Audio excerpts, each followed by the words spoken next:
Right, here we go. Exclusives. This is going to be an emotional roller coaster, and you're no one who want to miss this. They take you in. They don't really explain to you what's happening that day, so I was quite shocked, and I think my sister was a bit like, "Do you think this is legit?" And I was like, "Aye, fair enough. People have like terrible things that have happened to them, so have I. Like, but like, I don't want to use a sob story to go and do my thing. Do you know what I mean? And none of us had ever experienced that. Somebody so close, like in your house that passes away, and I think when that happens to you, you don't know how to cope, you don't know how to react. See, when you were down in the holiday park, you must have been told a million times, what you're doing here. Well, people, do you know what? People say to me all the time, like, "Oh, you're better than this and blah blah." And do you know what? Although that was really nice, I thought to myself, "But I love this. Like, I enjoy my job. Like, I enjoy doing what I do, and I like walking out the stage and singing for people. No matter whether there was 1 table or 10 tables." The people paid the same for the holiday, do you know what I mean? And I wanted to get them, make them enjoy themselves, and I was doing what I enjoyed. I think, like, obviously it's an entertainment show, isn't it? Of course, and I was like, "Oh, I'm about to get you something that I shouldn't do."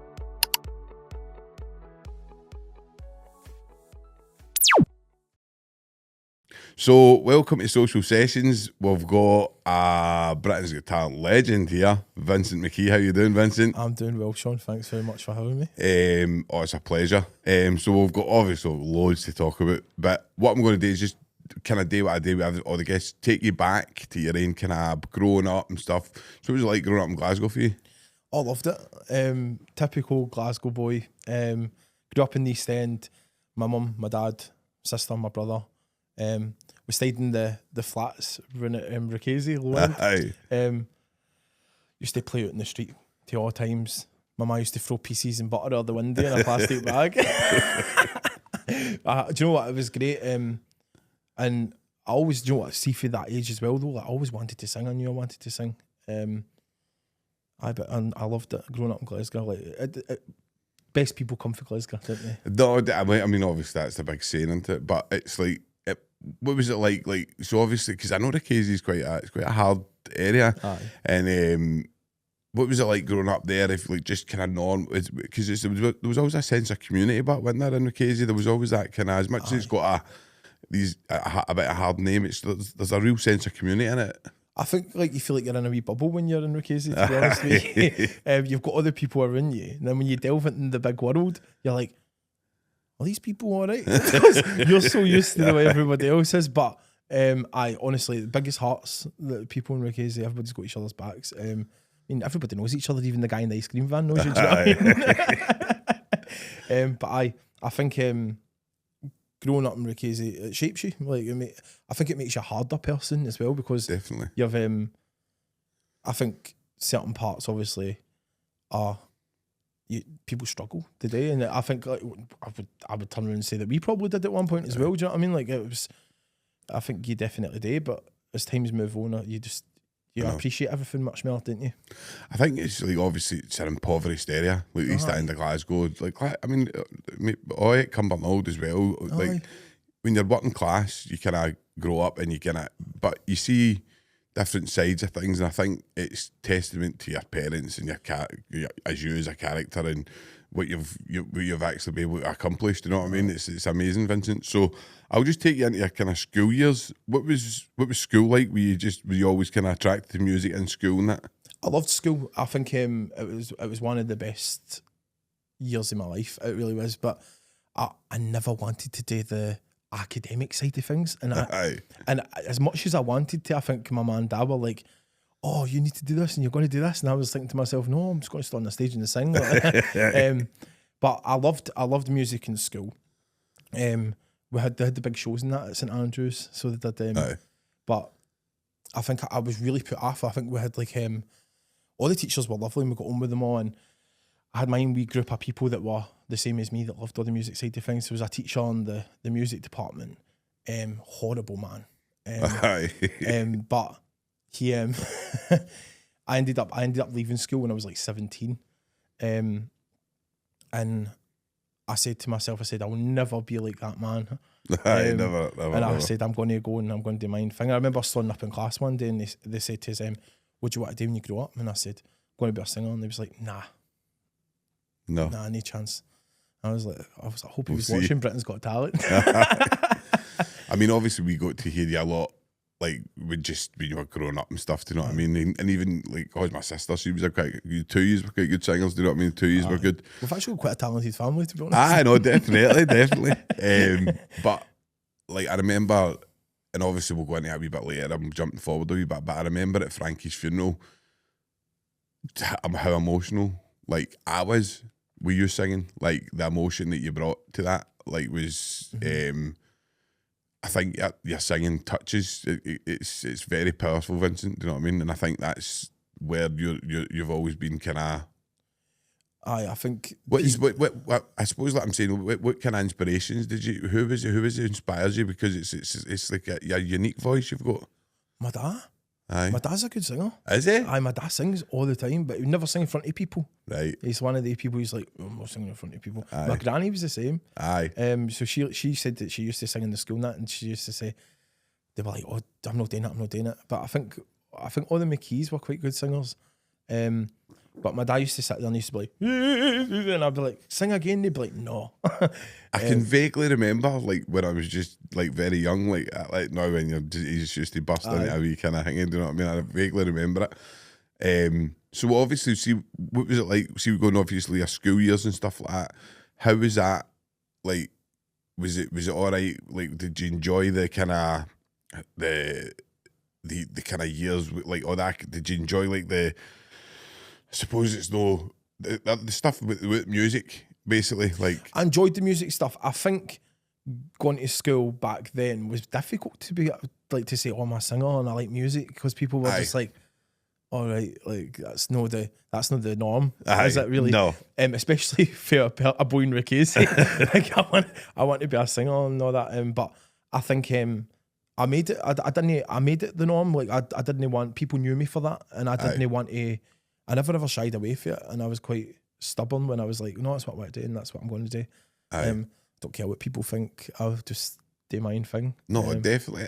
So see, when you kind of left school, where did you kind of go then? Like, where did that take you? Where did you go first? So left school, and then I was like, what direction do I go down kind of road? And then I went to the Academy of Performing Arts in Glasgow.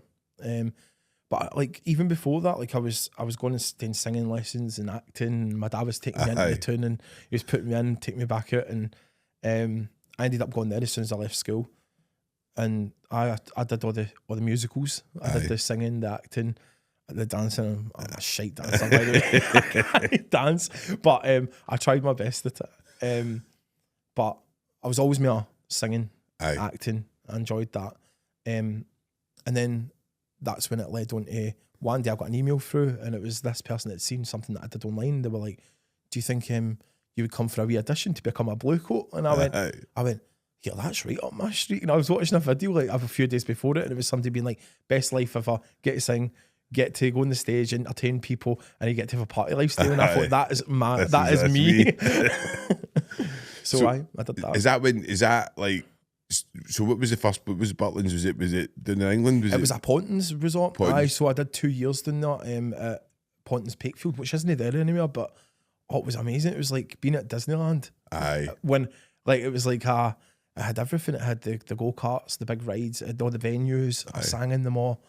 But I ended up. I think I got so invested in that job. It's like a bubble again. That I got stuck.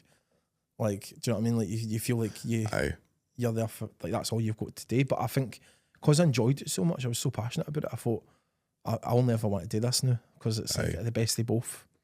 I think, but when you've got that, because you've got that kind of likability factor about you, you've got the talent, and you've also got that kind of showmanship. So it probably goes all hand in hand, you know what I mean? And obviously, I know Pointers is going to miss you when you go and make it and you become a celebrity here.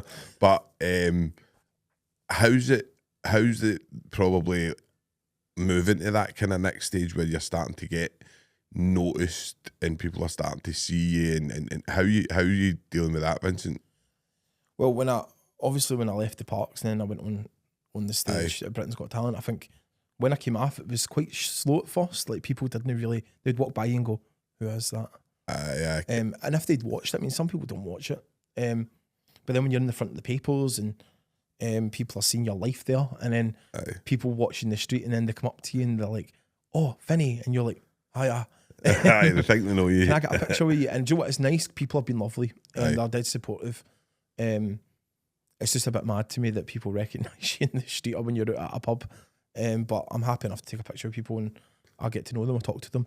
But I think I'm a people person. I think that's why I was always in the job that I was in. Aye.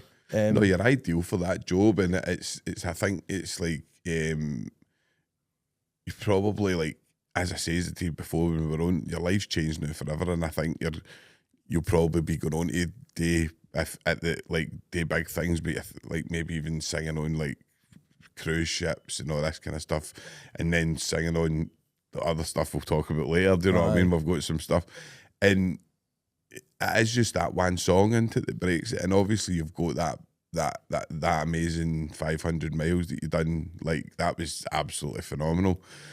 How did you come up with that?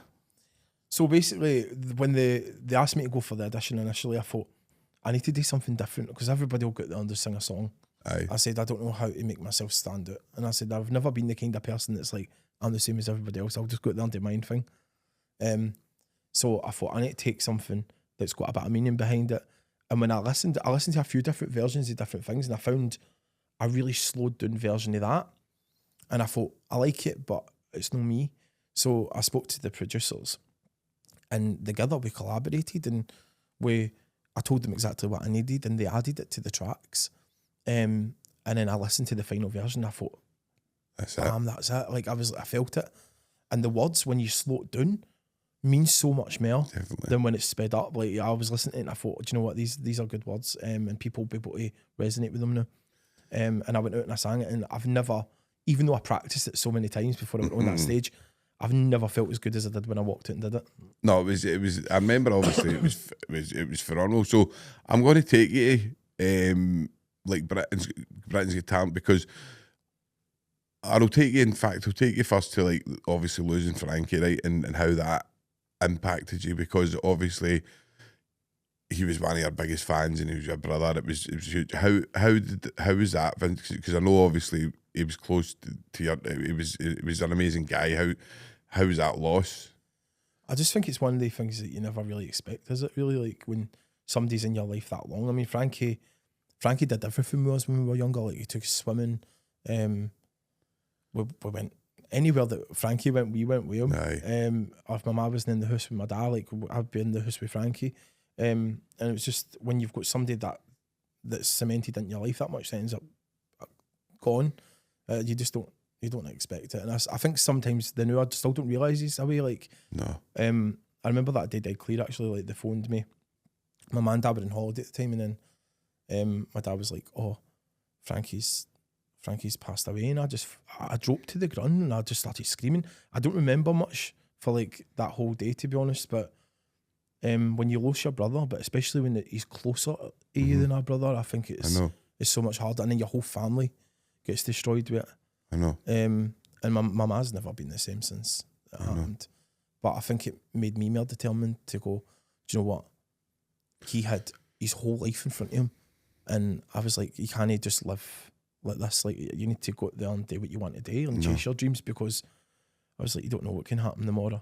No, I think it seems like a sudden death. Like, it's like a sudden death, and obviously we were Auntie Mary and that as well. We've actually had a few, and I lost a good pal at Christmas as well, and it's definitely worse. I think I don't know. I mean, obviously, you speak to people it's like Fiona's mum. She's got Alzheimer's, and she knows that eventually she's going to pass away. But I don't know if that's easier or no. Like, because you've got but a sudden death when you're so close to somebody, can be a catalyst for, like, a lot of things. Can put people into addiction. There's loads and loads of different things. I think when Frankie passed away, I think none of us had ever experienced that, somebody so close, like in your house that passes away. And I think when that happens to you, you don't know how to cope, you don't know how to react. And I kind of split myself off. I was that person that just wanted to be by myself and be silent. And I did go through like my head was messed up with it. Like, and I sat there some nights by myself thinking, oh my God, what am I going to do? And I would have a drink, and but that's normal. That's a process, and it lasted a few months, and then I picked myself back up for it. And I think because of everything that came with the Britain's Got Talent thing, I think he sent that my way to get through that. But I still think about him every single day, and I think when I sang at his funeral, I think I did him proud. Oh, you done him more than proud. You did, and I think it's just like, it was the day Celtic won the league, wasn't it? Was it a cup? It was one of them ones, wasn't it? It was going to watch it. So, and I remember on my phone, and I was shocked. Like, it's horrible. But I think the way you've dealt with it and the way you've used it as an inspiration is like so inspiring, Vincent, because it is easy to pick up a bottle when somebody's so close to you and use that as an excuse to maybe lose a couple of years. I mean, there's different ways that people use cope with bereavement, but you've used it to inspire yourself. Do you know what I mean? And I think genuinely, I feel as if, like, when I watched your hang on, the 100 miles, what do you call it, that audition? 100 miles, I felt as if I could feel Frankie through it, if that makes sense. I don't know if that makes sense to you, but I could feel that you were singing it for him. Aye, because it was very much like every single one of us were going through the exact same thing at the one time. Aye. And when I went up there and sang, I just felt like when I watched my ma's face back, I'm getting a wee bit emotional about it. No, but when I watched my ma's face back and I watched Hannah's face and my dad, I just sat there and I thought to myself, oh God, they were going through the exact same as what I was going through in that stage. Aye. And I think it was a good thing for the whole family to have done it. Like, oh no, it's definitely. I think I mean, these are just like a good family, normal family, but that have had tragedy. But I think no, you've been got a wee bit of kind of happiness. 100%. I mean, and nothing will ever be the same. But I think these are exciting things that have been happening, and it's definitely kept us going. And we've got so many amazing things to look forward to. And it's definitely boosted. I mean, my ma thinks she's a celebrity. You know? She is, man. Anne's a celebrity. But no, I believe. I mean, we've spoken about it on here before. I don't believe like people really die. I believe their energy stays, and I believe that Frankie will always be beside you anyway, Vincent. I do believe that. He's probably partying in this room. He'll be in here now, isn't he? So was that a kind of inspiration for going to Britain's Got Talent then? 100%. I think I seen it come through, and I was going to apply, and then I thought I could throw my name in anyway.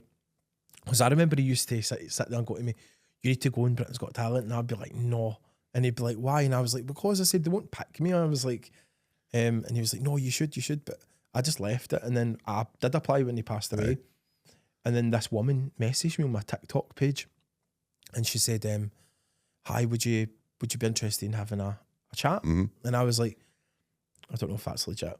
So I just left it, and then she messaged my Instagram, and I was like, yeah, I'll give a message. So I emailed her, and then I had a meeting with them. I sang 72 songs for them. 72 songs. Every single day, they gave me a new song. I think it was a challenge for them. I don't know if they enjoyed it. They were probably sitting around a table somewhere going, ha ha. How many times this is brilliant. This guy's like... 72 songs. 72 songs. And the best bit about it was I'm quite creative, so I was making my own versions of them. And they were like, I think they were enjoying it. They were like, oh, can you try a version of this? And I'm like, all night sitting up going, I need to make sure this is right. But I did 72 versions of songs, and they came back to me and they said, we're going to put you on the telly. And I thought, that's a bam up. I was like, I'm going on the telly. So I phoned my man. I went, I'll get you a good dress suit. I said, we're going on the telly. Get the glad rags on. And my dad was like, oh, that's the day I'm going to the pub. No, but it was good. And do you know what? It was something for us to all look forward to. So mental experience so that day. No, I can imagine. And obviously we'll go into the kind of process, because obviously I'm kind of don't know, like, so what was the process of you, were you kind of headhunted then a wee bit, like, if you know what I mean, did they come and like select you and or did I think it was through the application. So I've heard so many different stories. I've heard people that literally have just turned up and sang on the telly. I've heard people that have been through producer after producer after producer, whereas me, I literally had no like face-to-face contact with these people. I literally just sent 72 songs and ended up on the telly. But I think... Did you know you were getting picked before you went on, if you know what I mean? Did you know? No. You don't know that? So everything was just a blank canvas. Like, they take you in. They don't really explain to you what's happening that day. So I was quite shocked. And I think my sister was a bit like, do you think this is legit? And I was like, aye. So we're in the Winter Gardens and it's huge. And all the acts were all sitting in the room and the cameras were everywhere. And I had to say to Mum, I was like, Mum, I said, do you need to no say anything? Because my mum just comes out with things. And I was like, we'll all need to like watch what we're saying. And then my dad was like, okay, it's fine. So I felt quite relaxed. And I thought, do you know what? Just better being yourself, into you. Like, so I just sat there and they came out and they put mics on you and you sit and have a conversation. And they said to my ma, I'll never forget, the guy went, what do you want to do? Like, what's your dream? My ma turned around and went, he wants to be like Susan Boyle. And I went, no, I don't. I was like, I love Susan Boyle. She's a lovely woman. I said, but I don't want to be Susan Boyle. But it was a good day. Meeting the people, like, they take you down in these rooms and the camera's on you, like, you're in there for like 8 in the morning till like 5 and it's constant. There's no break. Is it? So is there a lot of kind of, I mean, obviously they've got a lot of people to deal with, do you know what I mean? 100%. But is there things that you think could be done better then, like, or was it a good experience, if you know what I mean? Like, was it all enjoyable, or do you think those wee bits and bobs that they could have done better at that point? I think it's stressful. Aye. I think I'm quite a strong person. Aye. But they did try their best to take care of everybody. Like, they did take me aside and they spoke to me, and they've got like a welfare team. Aye. And I can imagine for people that they struggle, like, or if, like, because I had anxiety that day, but like, I think people that are quite bad would probably need that extra help or that extra chat with the people. But I think they're definitely on horn and they understand. But they took me aside and they said, is there anything you're worried about? And I said, I just don't want anybody to go up to my mum and bring up my brother. I said, I don't want him mentioned the day at all. And they were like, all right. Because I was worried, because you hear people like that go on the stage and, like, fair enough, people have like terrible things that have happened to them, so have I. Like, but like, I don't want to use a sob story to go and do my thing. Do you know what I mean? And I never. But they did say to me, they said, well, we will never ask your marks. I said, that would hurt her. Aye. So but they understood and they did do as I asked. So aye. But so obviously, like, looking, because obviously I know I don't know how to put this right, but sometimes you watch some auditions, right, and you're like, what the hell is that, right? Like, just, and you clearly can see maybe they've got mental health problems or whatever, do you know what I mean? How are they getting on the telly? Do you know, Vincent? Do you know, or does that just, like, because obviously some are amazing, like yourself, and then you get ones that look as if they're made to look no very good. I think, like, obviously it's an entertainment show, isn't it? Of course, aye. And I was like, oh, I'm about to get you something that I shouldn't do. Right, there was a guy sitting next to me, my dad, and I got chatting to him, and I said, oh, what you doing? He was like, I'm a strong man. He was like, I'm here to lift. Probably seen him on the telly. I don't know if he did. He was on the audition. And I said, oh, that's cool. And he was like, no, I was invited. He said, he was like, I was on Spain's Got Talent. And I was like, oh, right. And he was like, yeah. And then before that, he was on another Got Talent, like in another country. So he'd obviously just been like picked for there to go there, picked for that to go there. And obviously it's an entertainment show, so it's just to add variety into it. But then you've got people that are just real people like myself that just went on it and auditioned. Like, so I think they obviously find these people that are like myself, that are just normal people, and then they bulk it up with acts that add the variety. That's how I assume it works. I know. But then they take you backstage, they film you, and then they just push you out to the side of the stage and Ant and Deck are standing there. I mean, if you're a normal guy for the casey, Ant and Deck's standing in front of you, what do you say? I was like, I watch who's in the telly. You know what I mean? What were they like? Were they really nice guys, just normal, really normal. And they were like, what kind of holiday party do you work on? And I was like, I said, call First and Manor. I said, you should come on holiday. And I was like, actually, do you know what? Probably not a good idea. They were actually, but like, blown away with your audition. Like, you could see it genuinely. Like, they were like, wow. It was like, his face at the side. Like, you could tell, wow. You know what I mean? So obviously, right, you walk out, audition and then obviously, do you just right in front of Simon Cowell and that? Is that the way it works? Like, you're just like, So the countdown for free. So they give you a 3-second countdown, and then they go, on you go, good luck, and you just walk out into the middle of the stage. The judges are sitting there, and the whole place is filled with people at the queues were in the street to get in. And I could hear my sister shouting. She went, go on yourself, Vinny. And I was like, oh, brilliant. And they ask you, like, what's your name? How old are you? What do you do? And do you know what? I think the hardest bit for me was I went out there like feeling quite positive. I was like, I'm just going to go and try my best, because I thought this is like a shot that you don't get. No, of course. But they looked a bit disappointed when I said I worked in a holiday park. Like, I looked at Amanda Holden's face when I said I work in a holiday park. She went, and I was like, oh, don't let this put you off. But I thought to myself, when he asked me the question, he said, how do you go for there to being here today? And I was like, I thought about it, and I thought, I'm going to show you. And I did, and I tried my best, and I sang my best, and obviously he agreed, and then because you must have had, see, when you were doing in the holiday park, you must have been told a million times, what you doing here? Well, like, people, do you know what? People said to me all the time, like, oh, you're better than this and blah, blah. And do you know what? Although that was really nice, I thought to myself, but I love this. Like, I enjoy my job. Like, I enjoy doing what I do, and I like walking out on the stage and singing for people. And no matter whether there was 1 table or 10 tables, the people paid the same for the holiday. Do you know what I mean? And I wanted to go there and make them enjoy themselves, and I did. I was doing what I enjoyed. And for a singer, it's hard. It is hard. Of course. So like having a gig like what I had in the holiday parks was ideal for me. Like, I enjoyed it, but I always wanted to go and sing for loads and loads of people in theatres and tour and release my own music. But it just seemed like a distant dream that wasn't achievable. I know. I remember Fiona saying, like, she went, because you were doing, I think it was Mother Goose or something you were doing, and you made her get up, and she was like, I remember watching the video. Oh yes, I did. I know, it's so funny. Up Fiona. But even at that, it's like you're just at home with these things, and I think when you're on stage, you kind of glow. Do you know what I mean? That's where there's a glow about you, Vincent, when you're on stage, and I think, I don't know where it comes from, because it's obviously like just inside. Some people have got talent like that way, and it oozes at you that way. Do you know what I mean?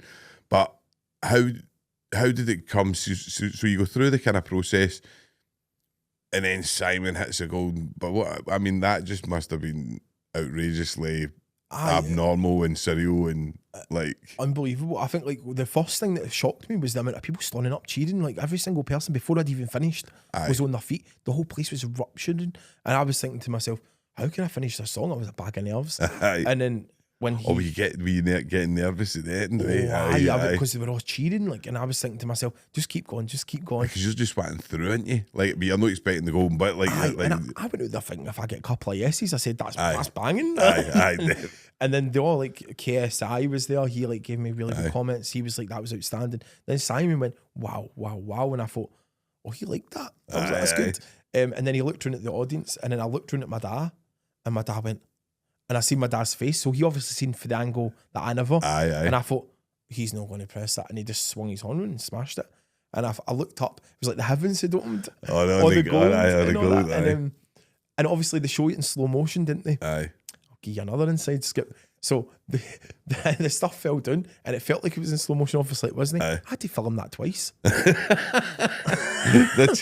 The first time was dead real as well. I looked up and it was all come down, and I thought, I can't believe this has happened. He walked up to the stage and gave me a cuddle, and he was like, that was honestly spectacular.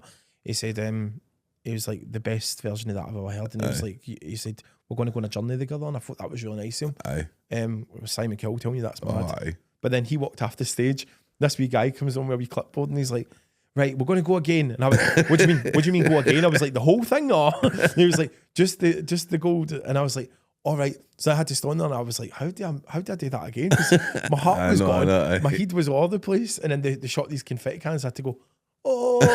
As if you had just done it. But it was good fun. But you forget it is a television show, and it's entertainment. Definitely. This is what people... It was so real. I know it's a reality show, right? There's loads of parts that are real. But for us to watch it the way we watch it, and to get the emotion and all, you do need the kind of that side of it, didn't you? Like 100%. And like, they were the nicest people ever. Everything was legit when I auditioned. Aye. Obviously, they need to retake certain bits. Of course. But after that, they took me away, and they put me in a room, and took my man Dan in a room so that we couldn't see each other. because they wanted to do a reunion take. Right. And I was still in there going, who can I tell anybody? I can't talk to anybody.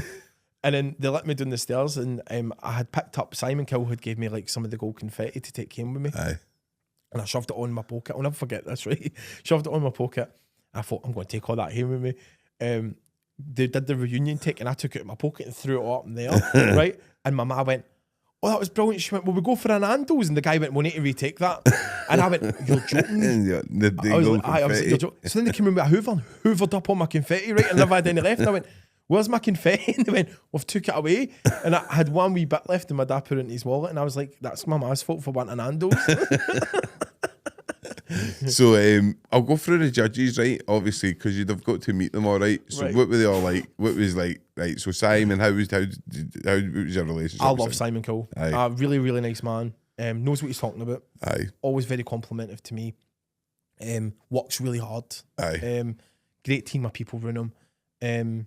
So he's no the kind of No. like that. I know that's a personality, but he's he's no that cutting, pure, hangy. Like he's quite. I think when you look at Simon Cowell, obviously years ago, people had this judgment of him, but he's just a normal guy that's been through a lot, and he just wants to make a good life for himself. And obviously he's got his son now. I think that's obviously like made him a lot more understanding towards people.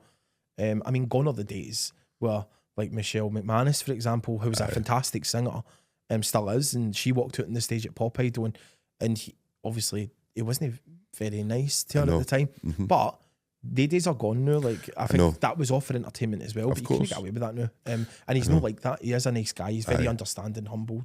I think a lot of these people are built up on like a character into it. It's like a character that they create, do you know what I mean? A persona into it. So what about KSI? What's he like? Really nice guy. Good laugh. Just there for the funny. He's enjoying himself.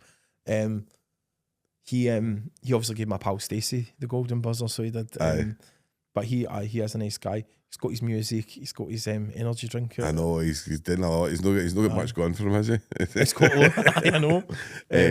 But he is nice. What about Alicia? Is that Alicia? Alicia Dixon, really nice woman. She actually was she's quite funny as well.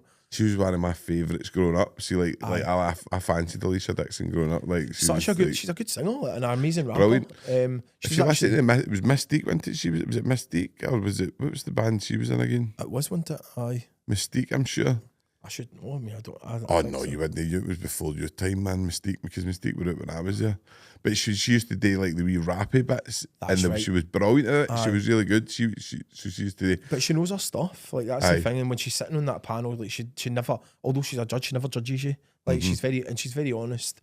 And she gave me good comments throughout the whole thing. I mean, minus the final, but I mean, I know. I thought she was really. I mean, we'll get into that, right? But I thought she was really harsh on you in the final. But I know, but I think if she gave me good comments in the final, I think obviously the song choice, I agree. Like I think I tried to change it up and make it mine. I know.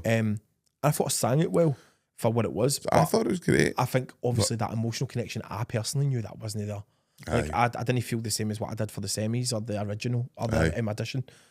So I took that and I thought, do you know what? You're right. Like you're right. Like I get that. Do you think in a way you kind of peaked in the first one, or do you think? Because I thought you go. I think I did progress. I thought you progressed, but it was maybe the song choice has been like a hard one to beat. If you know what I mean, like that. I think the time scale was my issue.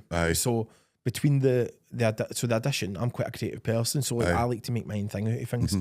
I did that 500 miles, right, and then I had that amount of time between the semi, and I created the other one, and I thought I'm going to do my version of this now. But then between that and that, there wasn't much time.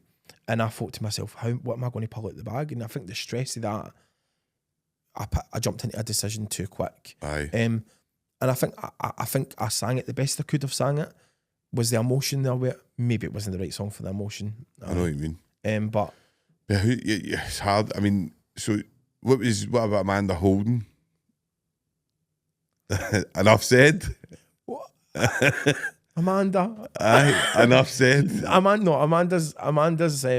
Holden is just how you take Amanda Holden, and Is she? it's just Amanda Holden. Like, Just Amanda Holden. she's like the I would say Amanda Holden's like the queen of the BGTA. Oh, I think she's see.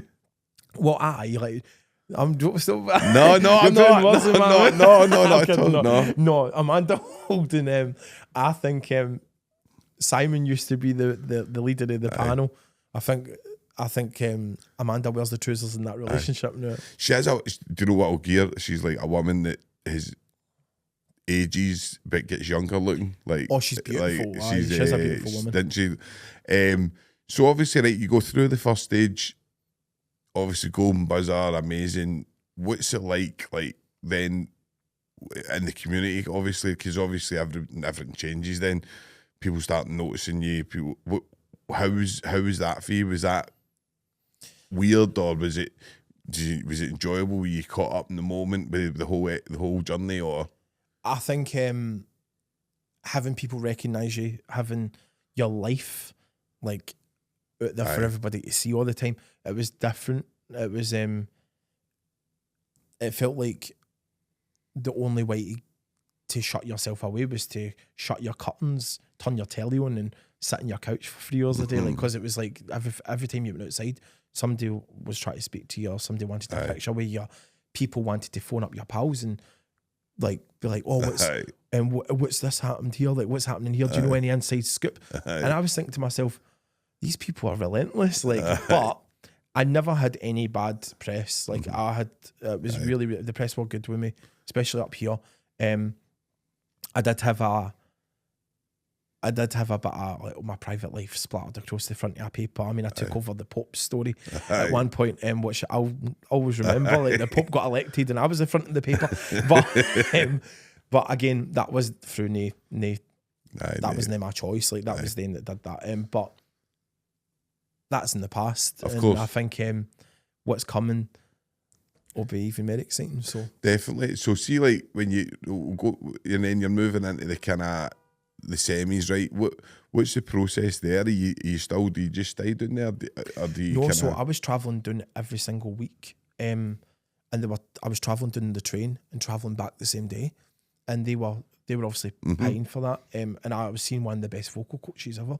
Her name was Annabelle Williams, and she's worked with people like Amy Winehouse, Katy Perry, and all the X Factor people that had been before, like Sam Bailey, and she trained me up.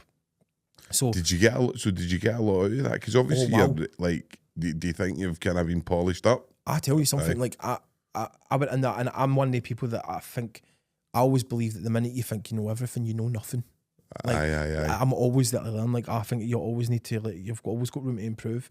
And when I went and seen her, she took me to parts of my voice I'd never ever even thought that I could do. And she has a vocal genius. Like, she's really, really good. Can you explain? I mean, obviously it's hard, right? But can you explain how that works? Because obviously you need the talent, right? How does somebody else get you to explore your voice, if that makes sense? So she's because she's worked with so many people in the business, and she's an expert in the voice. She can listen to somebody, right? And obviously I probably haven't been placing things properly, or like, because I'm a Ouija. Obviously the way I speak sometimes isn't the proper way to pronounce it when you're singing. So she basically, it's like retraining somebody how to speak. It really is, but for the voice. So it's like, she'll show you how to place your jaw, like how to say certain words, how to say certain letters, how to sing them after you do it. And does it make a massive difference? What parts of your body to sing for? Like, I mean, like, you don't just sing for here. Like, you sing for here. You sing for here. Like, it makes a huge difference. So it was, when I was singing in the semi-final, it was like going through a marathon for my whole body and my voice, because it's like your brain's gone, you need to try and use this, use that, do this. And it was just to get the sound out that she had showed me what to get out. Whereas I would have just went out there and been like, da da da da. But no, I think about everything that I sing now, and I would definitely go back and see her. What was it like when it went to the public vote? Like, because that must have been like, I don't even know, because I know how we felt like we were watching it. So how was it like being part of it and having to wait and see? One side of me was so grateful to getting where I'd got to. Aye. And I thought, if it doesn't go any further, then I'm happy I've got this far. The other side of me was devastated at the thought that all my dreams were about to go crashing to the ground. And I thought I would do anything to get to the final. And I thought, when I never got, everybody was shouting to press the golden buzzer that night, but Amanda never pressed it. But everybody was like, press the gold, press the gold. And my dad said at one point, she turned around and looked and went, I don't think Vinny's family are very happy with me, because my dad was going, press the gold. I thought my dad was going to jump out the seat. But obviously she had who she wanted to pick, and that's fine. Like, because at the end of the day, they were amazing. I loved that crew that got through. But I thought to myself, I'm not going to have the votes behind me for this. And I was standing there, and the lassie Linda, she's lovely. I said to her, I was like, no matter what happens, I was like, I'm happy for you if you get, like, if you get through and I don't, like, I'm happy I've got here. And then when they shouted my name, everything just fell for me. Like, I thought I was going to drop, and I looked down, and my man Dal screaming in the corner. And I jumped off the stage, and the crew were like, get back in the stage. And I was like, no, I'm going to cuddle my ma. And I jumped back up on the stage, and I was like, yes. But it was honestly, I completed my journey with Britain's Got Talent when I got through that semi-final, because all I wanted was to get to the final. Like, that's what I wanted. think just getting getting the golden the public, buzzer, the public vote. the golden buzzer, the public vote is like, and the first Scottish person to ever get a golden buzzer on Britain's Got Talent. Aye. Wow, That's there you mad, go. isn't it? I didn't even know that either. I didn't know that either until one of the journalists phoned me up for Yahoo, and they were like, how does it feel being the first Scottish person to ever get a golden buzzer? I went, I didn't know that. I was like, that's pure brilliant. So, I mean, I think probably getting the public vote is, in a way, is better. Oh, it was lovely. It was lovely. Do you know that way? Like, obviously, it's better, maybe no, like, for your anxiety and whatever at the time, but see, when you get the public vote and you know the public are behind you. What was even more interesting was they released the result percentages. Aye. And I had the highest score. I had the highest voting for any semi-final of the whole series this year. Oh, did you? Aye. So I think I was 28.9% of the vote. Aye. And everybody else was below 25 that won it. Aye. So that, no, I mean, So, aye. there was a lot. The thing is, I think, Vincent, there was a lot of people took onto your journey, and a lot of people kind of like, just as you say it, it's like you're who you are, and you wear your heart on your sleeve. You've all, like, and that there's no like fakeness in you, if you know what I mean. So I think people could see that, and I think when you're looking at the kind of, because I remember like the public having that, I suppose, but does it give, because in a way, does it give you a false sense of security thinking you've got the public then? No? Does that make sense? Like, when you go, like, and when you're going into the final, does it make you think, I've got the public behind me, or do we kind of... It makes you panic more. Oh, does it? Because when you get that, you think to yourself, right, that's fair enough, but there's so many more shows to go. And obviously this year was different, so it was every single week, and I thought, they're going to forget about me by the time I go into the final. I was like, because there's so many people that are going to be voting for the next few weeks. Because you're up against, I mean, like, some of the stuff is amazing, isn't it? Like, some of the show, like, honestly, I mean, like, some of the stuff. But when you're involved in that, you must see your own talent, no? Or do you question yourself and go, oh, these people are better than me? Or do you... My dad said to me, or something he's always said to me, was, he was like, just go into yourself. He was like, don't worry about anybody else. Yeah. He was like, you're there for yourself. So I've always just stuck by that. Like, I watched some of them singing and some of them doing their acts, and I thought, that's amazing. Aye. But I can't do anything about it. I just went out there to do my own thing. And because there was also, like, I think, I don't know if it was Alicia that kind of said, like, you were there for a lot of people, a lot of the contestants, because they must have been stressed out as well. Aye. And there must have been a lot of people maybe not as confident in themselves as you, that maybe are in the back that are really struggling to kind of deal with it. I'm a silent person, so I kind of just take myself away, and I shut myself off for a few hours, and I walk about and people are like, are you all right? And I'm like, I'm absolutely fine. Like, and then I'll go out and I'll talk to people, and if I notice they're nervous, I'll go up to them and be like, "You're all right. You're going to smash this. It's going to be brilliant." And I think like I definitely was that person that was motivating everybody, like trying to get everybody to feel good. Although I was a bag of nerves, like I was. But definitely, especially in the semi-final. I mean, the wee boy that was the magician. I know. He obviously left the stage, and I was about to put my earphones in, my in-ears in, and the guy went, "Right, you're on now." And I was like, "Now?" And he was like, "Aye." And I was like, "I'm not ready." And he was like, "You need to go." And I literally just stood on the middle of the stage, and Simon Kill put his thumbs up at me and he went, "You've got this, thanks." And I was like, "All right." So we give a wee bit of support, and it's like, so when what happens after the semi-final? Obviously, like, you move on and you're into the final, and you're looking at the acts and going like that. Like, it did feel, well, to be honest with you, like when the semi-final ended, and I wasn't the only person, I felt like I just had no contact with anybody after that. Right. It felt very much like I was disconnected for the whole show after that when I got through for the semis. And I was like, what happens next? But it was because they were so busy with every other show. And then I ended up eventually getting a song, and I never had, so I was going down to London every single week for weeks and weeks and weeks for the semi-final, and never once went down for the final. So I was doing all remote, like online sessions for the final. So do you feel as if like you don't need to answer this, right? You've told me right, you got it right, but do you feel as if they were concentrating on other people more, or no? I feel like because they had did it in a different format this year, I think obviously they work so hard. So these people are going to win the clock, obviously, like making sure there's a show coming out for the next week. So I feel like there was so many different acts that it was just like that's probably just the process. I feel like I'd been helped a lot prior.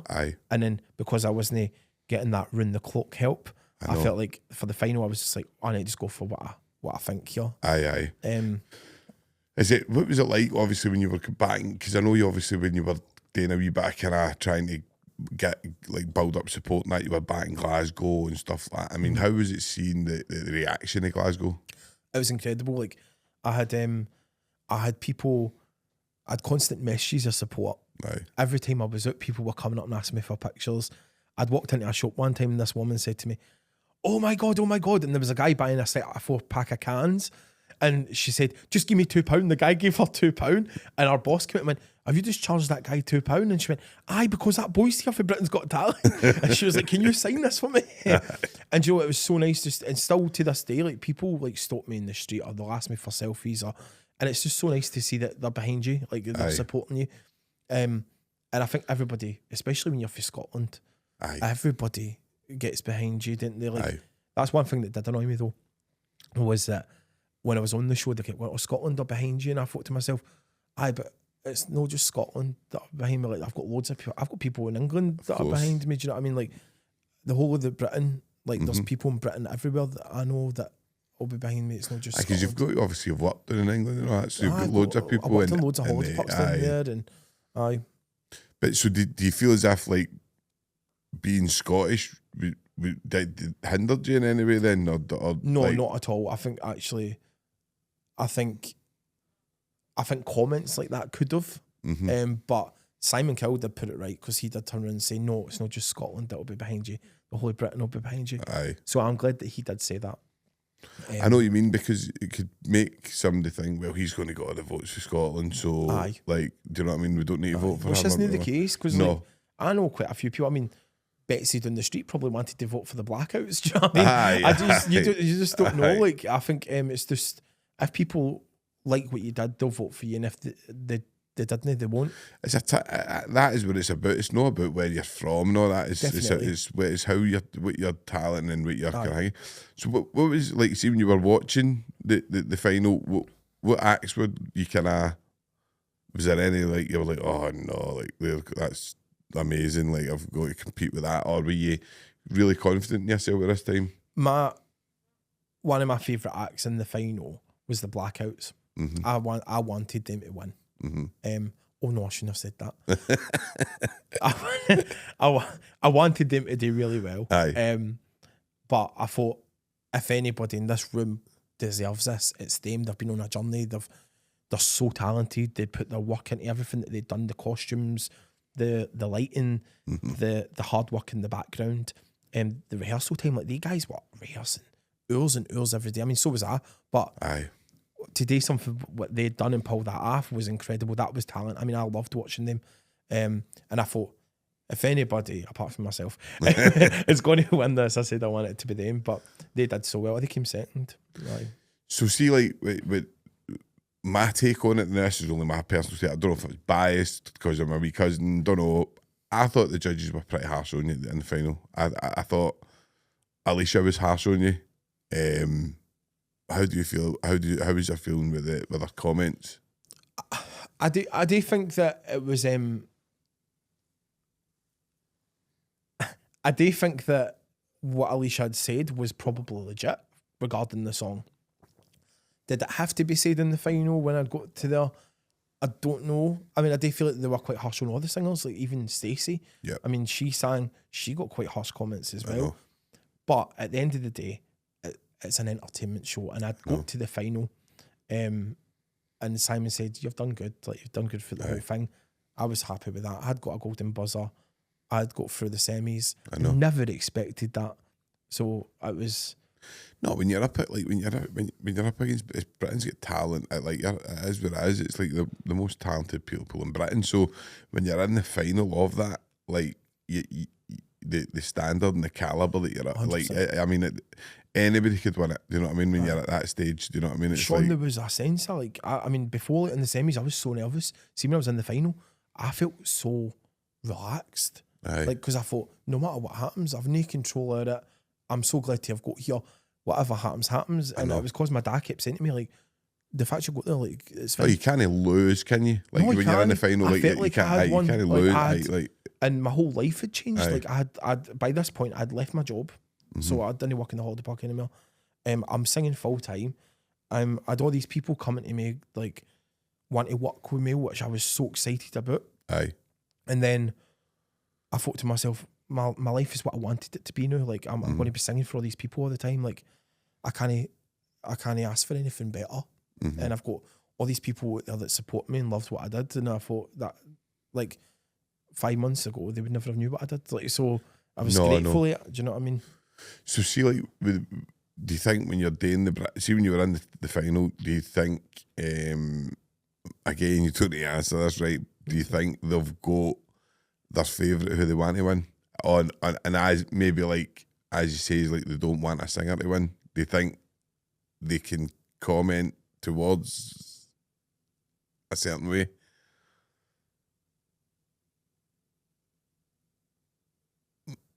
You don't need to answer it if you don't want to, honestly. You don't. It's like, if you want to leave it, we can cut it out.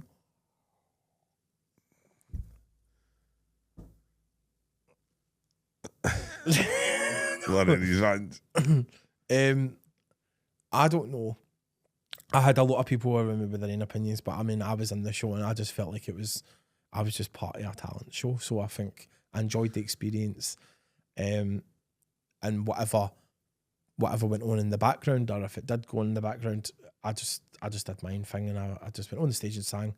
And was there a drama, like, in the back, like no you involved, but was there drama in the back, like, with other people, like, because I've heard no drama, but other people thinking that they had the selection process, or there wasn't so much like that. I mean, there was obviously the drama with, like, that guy that sang Queen. He went on the stage and he was like, didn't pick my song, and he was like, you picked my song, like, I wanted to sing this. That was rubbish. Like, he picked that.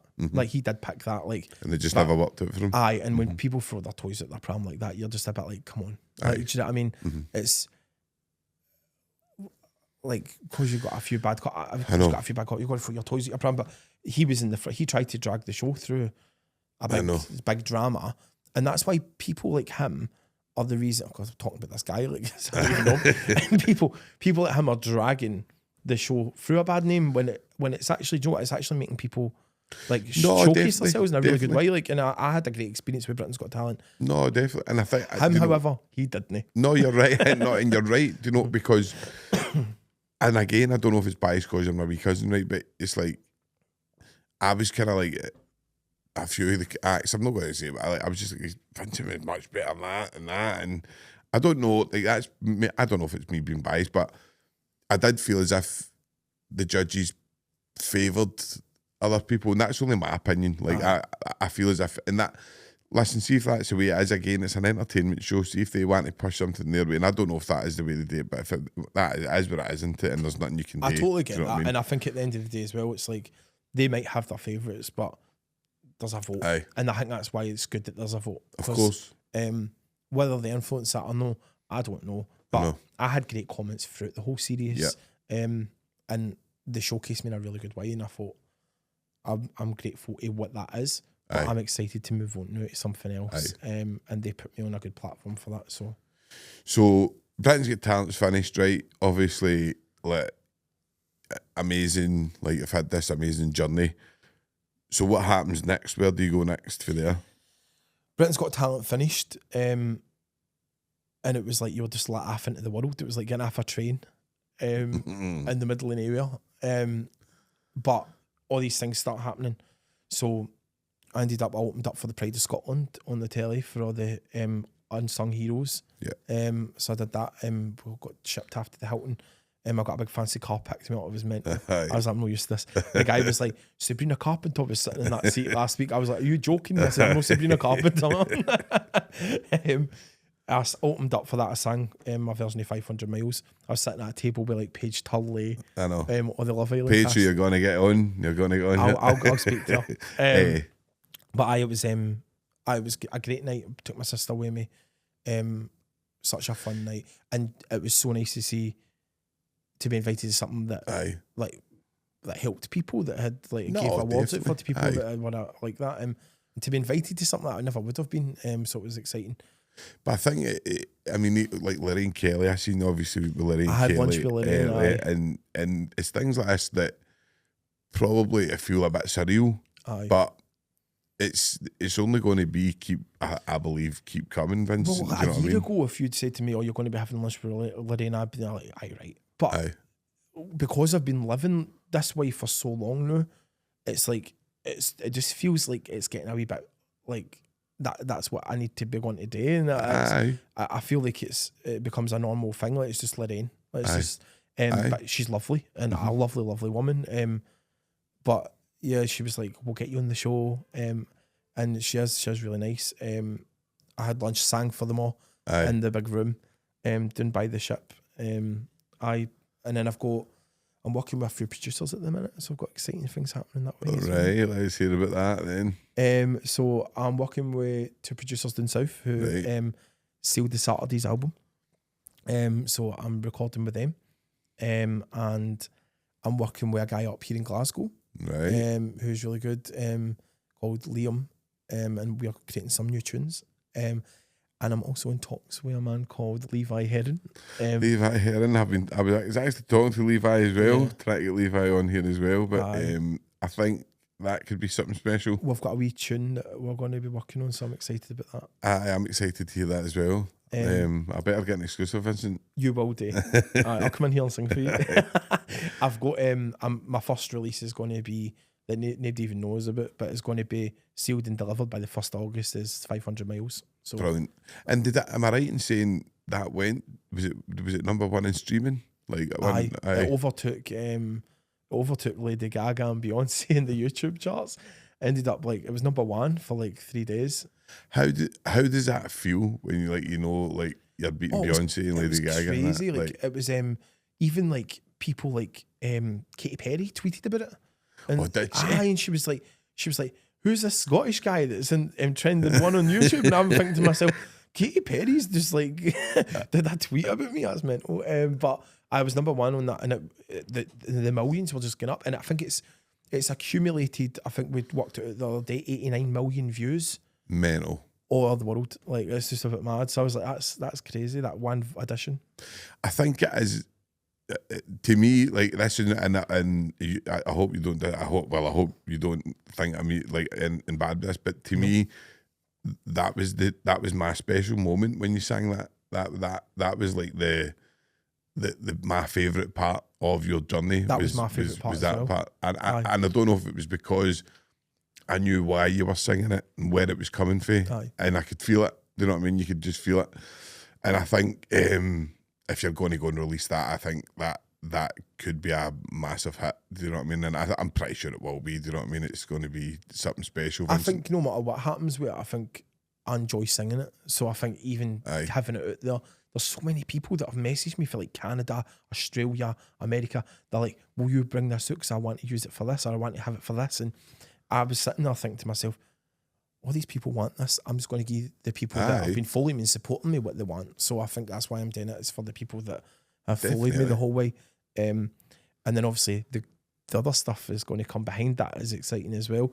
And what about like charitable stuff? Like, and obviously I know you're in about like doing charitable. What have you had any stuff like that?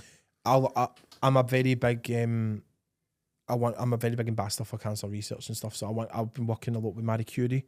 Right. So I went in and sang for all the patients in the Marie Curie. Because my sister works in there. So I think the people do an amazing job. And I'll do anything I can to support people like that. Especially the families of the patients and the people that work in there, they work hard. And I've actually, Callum's Cabin reached out to me a few days ago. So they were at the Pride of Scotland Awards. They got a big award, which was so well deserved. I love when people that get recognised for what they do. Yeah. And they build like holiday home units for families that have got sick kids that are terminally ill, and they get to like go away for a few days and escape all the sadness in their lives. Yeah. And have a wee holiday. So they've asked me to go to the Radisson Blu for their big annual event. I'm going to be singing for that, so I'm excited about that. No, and I think honestly, I just think these things will keep coming. I think it's just it will keep growing, and like obviously we're kind of coming up to the end segment of the podcast, and like where do you see Vincent? Where do you see Vinnie McKee?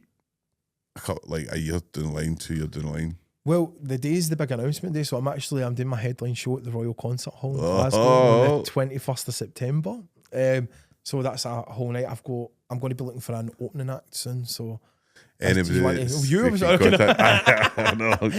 can you come and sing a few songs? No, I'm doing that in the Royal Concert Hall. I've got my own headline show, and then in February I'm going to be kicking off a wee UK tour.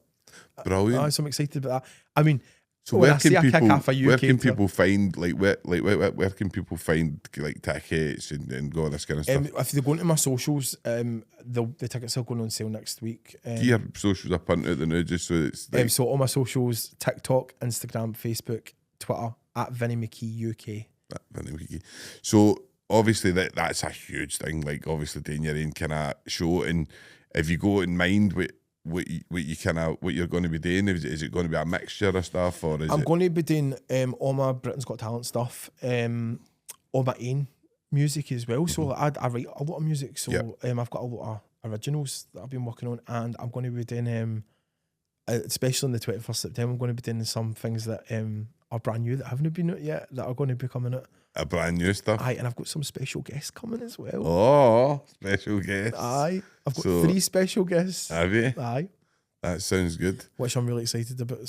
So when will they be getting kind of like I think I'm going to start announcing one every few weeks. Once every few weeks. Aye, don't worry, you'll be on that. Just, no. You should just wait till you get like, you should say, I'll announce the next one when I get like 10,000 for like the 10,000. That's the way some people do. Well, Lorraine Kelly's coming. Lorraine Kelly, 100%. She's helped me out with my announcement. Actually, it's going out at 5 o'clock. So, brilliant. No, honestly, I think it's just going to grow and grow. And so, where do you see yourself? Where is you want to like? What is it? A full-time singer? Like I want to be superstar material. I want to be singing everywhere. I want to put my own music out there. I want to work with all different genres of music. I want to have, I want to be able to stand on a stage and people to sit there and watch me. In theatres or in like any venues, and just thinking to themselves, Ushuaia and stuff as well. and I just want them to sit there and go, oh, I feel that. I I love that. I'll clap along, sing along. Eventually I want to be able to sing one of my songs that I've wrote and every single person in the audience to sing it back to me.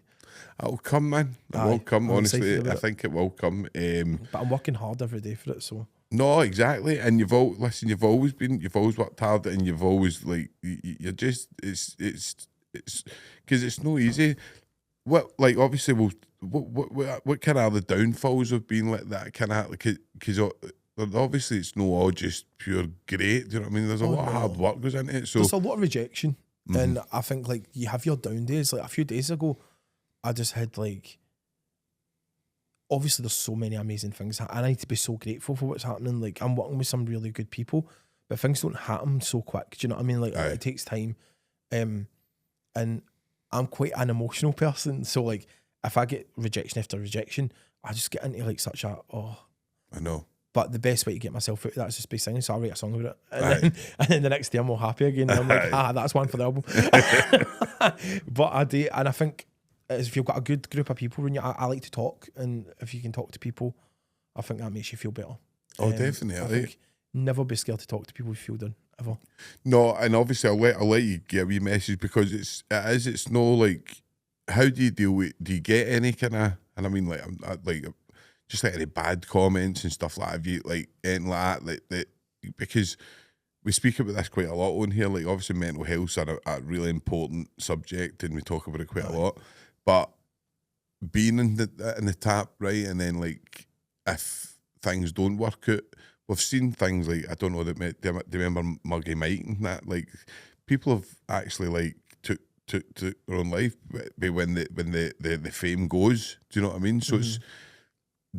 Is there any kind of do you get aftercare and stuff? Like, do you get like 100%? But like at the same time, I'm a happy-go-lucky guy. Like I've enjoyed what I did with that. And now I'm on to something else that's exciting, and I'm happy doing what I do. Of course. Like, and no matter whether that, as I say, like it's in a theatre, or it's in a stadium, or whether I'm releasing music to millions or just releasing music to the people that want to hear it. Like, I've got people out there that really love what I do and that they're supporting me, and like I love them back. So like if I sing for them and like 1,000 of them buy it, then that's fine. Like 1,000 of them tune in and stream my music, then that's absolutely fine. But I'm there for the people, and I know they're there for me. So I think it's very important for to have that support around you.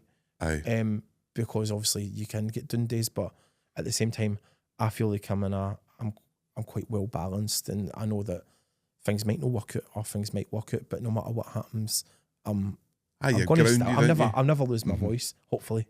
No, you will never lose that. No, but you're grounded. So it's like, and it must be hard sometimes. But when you're, as I say, is like you, because sometimes you get built up and then you fall. Do you know what I mean? I don't know. Like I've got a few pals who you probably not remember them, but they were called the Daikinis, right? And they get signed with Sony, and they were like in Scotland. They were getting kind of hanged as the next big thing, and they just get totally abandoned. Do you know what I mean? And it kind of did affect a few of them. Do you know what I mean? And they were an amazing band, but it was just that they were just there at the wrong time. There was too many similar bands that were kind of hanging. Do you know what I mean? But I think like you're grounded, and I think But I think your life's changed anyway. You're going, like, it doesn't matter. Like, as you say, you're happy whether you're singing in front of 1,000 people or 1,000,000 people. So and I think like I'll just keep going and doing what I do, release my own music, work with some amazing people, and just see what happens. Like, and I work every day really hard at it.